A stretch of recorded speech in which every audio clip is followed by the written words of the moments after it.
Now the gates of Jericho were securely barred because of the Israelites. No one went out and no one came in. Then the Lord said to Joshua, "See, I have delivered Jericho into your hands, along with its king and its fighting men. March around the city once with all the armed men. Do this for 6 days. Have 7 priests carry trumpets of ram's horns in front of the ark. On the 7th day, march around the city 7 times, with the priests blowing the trumpets. When you hear them sound a long blast on the trumpets, have the whole army give a loud shout. Then the wall of the city will collapse and the army will go up, everyone straight in." So Joshua son of Nun called the priests and said to them, "Take up the ark of the covenant of the Lord, and have 7 priests carry trumpets in front of it." And he ordered the army, "Advance!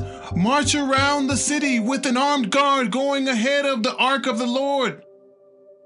When Joshua had spoken to the people, the 7 priests carrying the 7 trumpets before the Lord went forward, blowing their trumpets, and the ark of the Lord's covenant followed them. The armed guard marched ahead of the priests who blew the trumpets, and the rear guard followed the ark.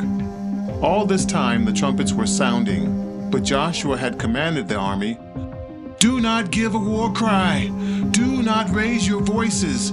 Do not say a word until the day I tell you to shout. Then shout."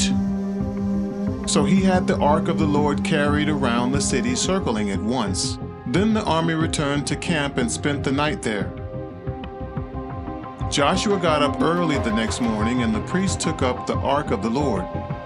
The 7 priests carrying the 7 trumpets went forward, marching before the ark of the Lord and blowing the trumpets. The armed men went ahead of them, and the rear guard followed the ark of the Lord, while the trumpets kept sounding. So on the 2nd day they marched around the city once and returned to the camp. They did this for 6 days. On the 7th day they got up at daybreak and marched around the city 7 times in the same manner, except that on that day they circled the city 7 times. The 7th time around, when the priests sounded the trumpet blast, Joshua commanded the army, "Shout, for the Lord has given you the city. The city and all that is in it are to be devoted to the Lord. Only Rahab the prostitute and all who are with her in her house shall be spared, because she hid the spies we sent. But keep away from the devoted things, so that you will not bring about your own destruction by taking any of them. Otherwise you will make the camp of Israel liable to destruction and bring trouble on it. All the silver and gold and the articles of bronze and iron are sacred to the Lord and must go into his treasury."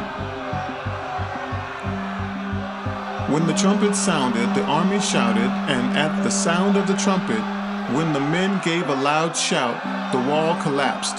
So everyone charged straight in, and they took the city. They devoted the city to the Lord. When the trumpet sounded, the army shouted, and at the sound of the trumpet, when the men gave a loud shout, the wall collapsed.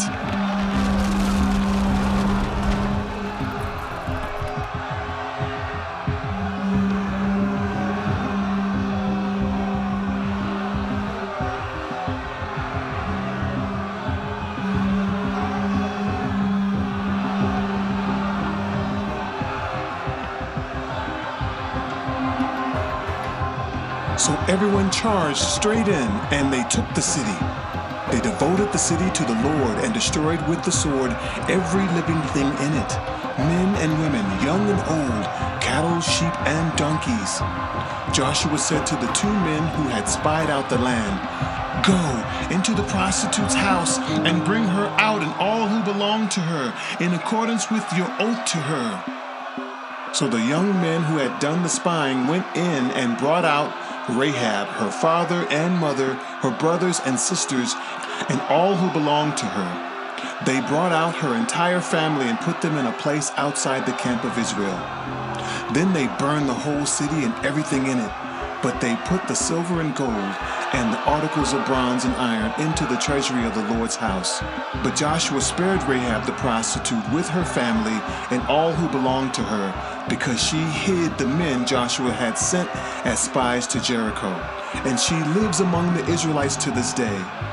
At that time Joshua pronounced this solemn oath: "Cursed before the Lord is the one who undertakes to rebuild this city, Jericho. At the cost of his firstborn son, he will lay its foundations. At the cost of his youngest, he will set up its gates." So the Lord was with Joshua, and his fame spread throughout the land.